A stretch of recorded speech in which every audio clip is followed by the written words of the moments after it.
Hey guys, welcome back to the Snap Ring Chronicles. Today we have another Ratchet video for you, but before we start, if you find these videos informative or helpful, could you please give me a like and consider subscribing to my channel.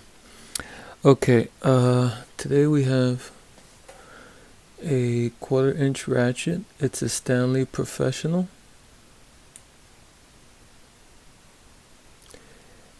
And it looks like the model number is 86-000, and the patent number is 4280379, in case you wanted to go check out the patent and see what the drawings look like.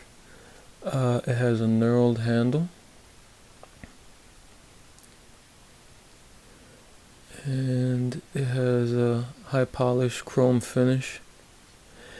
And the interesting thing about this ratchet is that the switch is an up and down lever.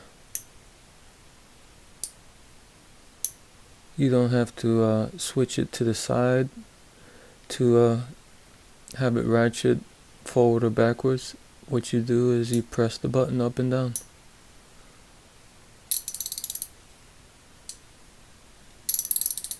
Which is kind of unique. It's a little gimmicky too, but it's pretty cool. It doesn't say USA or Taiwan or China or whatnot. So from the looks of it, I'm going to assume that this is Taiwan, but it could have mix and match parts, maybe some US parts, some Taiwanese parts. Not sure. Not sure when this came out, maybe 80s, 90s, and back then there was like a lot of gray area as to what constituted made in USA in tools. So who knows? Like, I've seen some tools that said USA, and I would swear they were made in Taiwan, but I don't know. But as far as the ratchet goes, it's a pretty thick head, as you see here.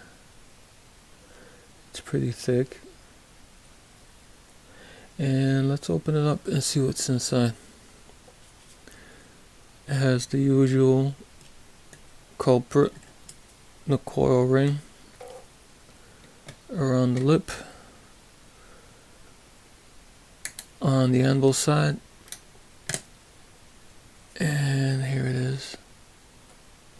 You've seen these hundreds of times probably by now. And you push up on the anvil and the mechanism comes out. Here's a look at the head.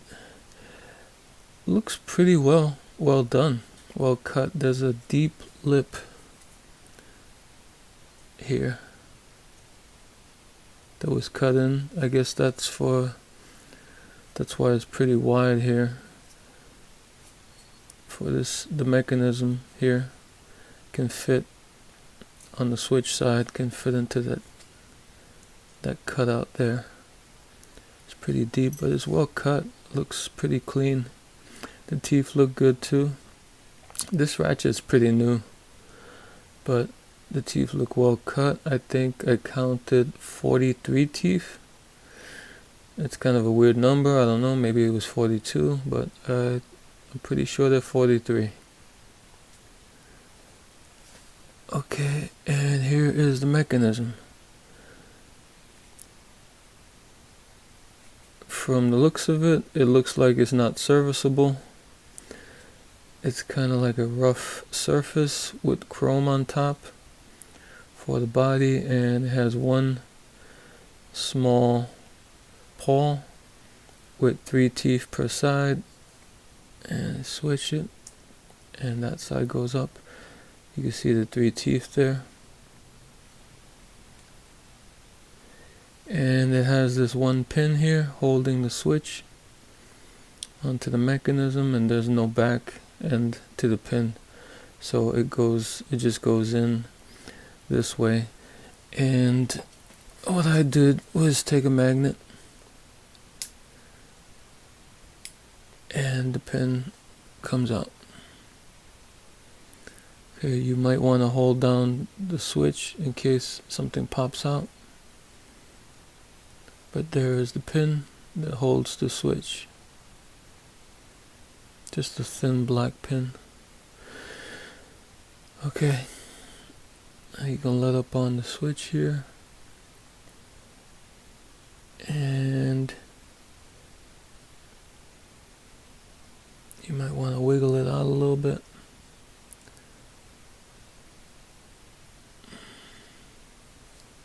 Hope this, oops, there we go. Okay, here's the switch. And this is the plunger for the pawl there. And then on the bottom side, there's another small plunger. Let me take this out.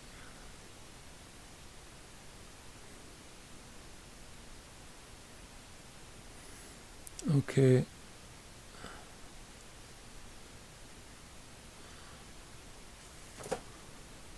The two hollow plungers with a spring in the middle. Let me get this to focus a little bit. There you go. There's one that's longer, that's the one for the pawl, and then there's the bottom plunger, which I guess just goes against the body on the bottom.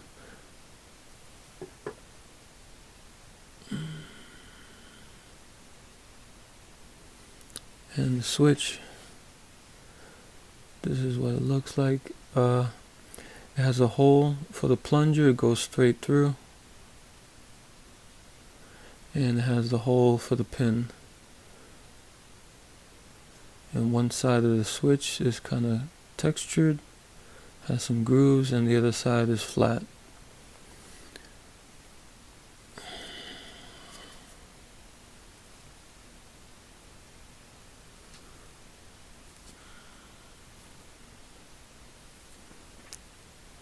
Okay.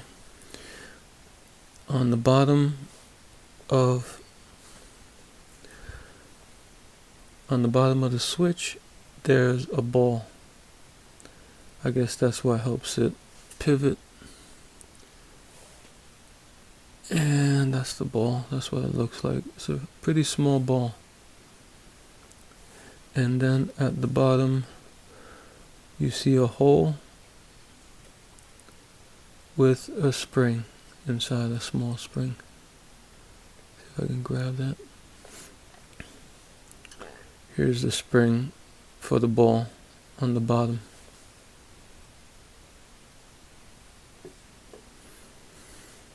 And you can see there, you can see the hole at the bottom there that the ball and spring sits in. Okay, the only thing is with this mechanism is that this is the pin for the pawl, and it sticks out.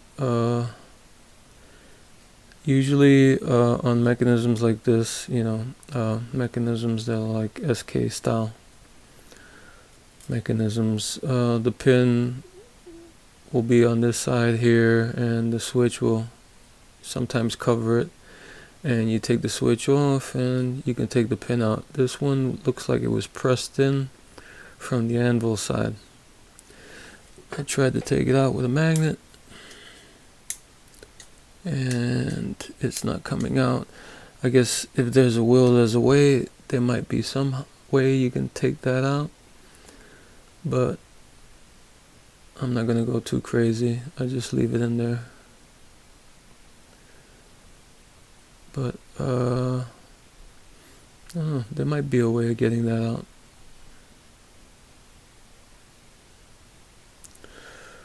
But I figured this is enough of a breakdown for now. Okay, to put this back together, you drop that spring in there and make sure it's flush like that.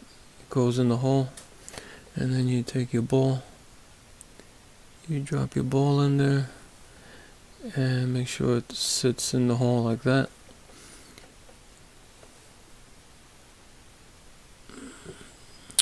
Great. Drop the ball in again. Okay.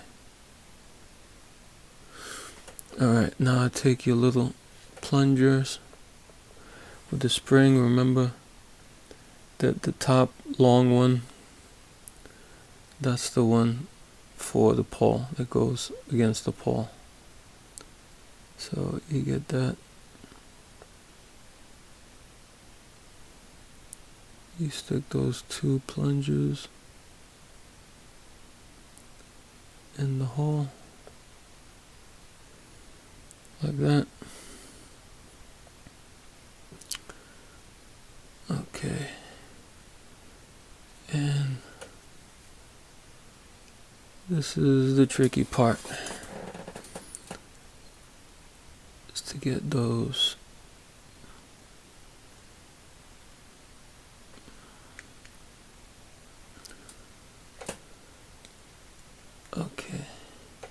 get those plunges in there.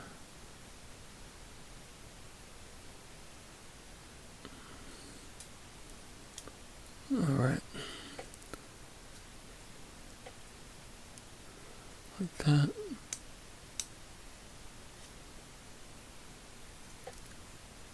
And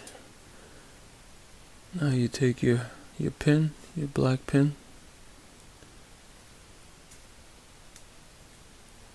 and you get it in to the hole.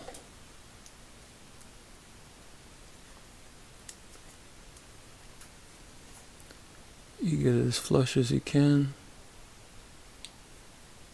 You might want to press the pin, the switch down a little bit as you're doing that, just to be able to shimmy the pin in more smoothly. Okay, now you test it out to see if it's working. Okay, yep, the pawls are switching.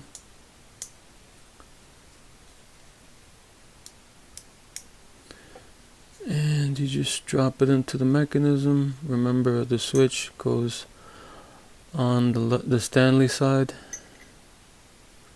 You might want to switch it as you dropping it in to make sure the pawl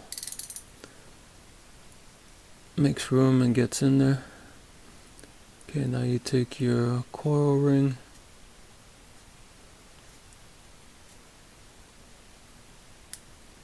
and you mash it down. Oh, this little ring is probably tough. Mash it down in there. And there it goes. Now make sure it's secure. Test it out. Make sure it's switching and ratcheting. And there you go. Okay, that's my teardown of the Stanley Professional 1/4 inch ratchet 86-000 from about the 80s or 90s. Okay guys, until next time.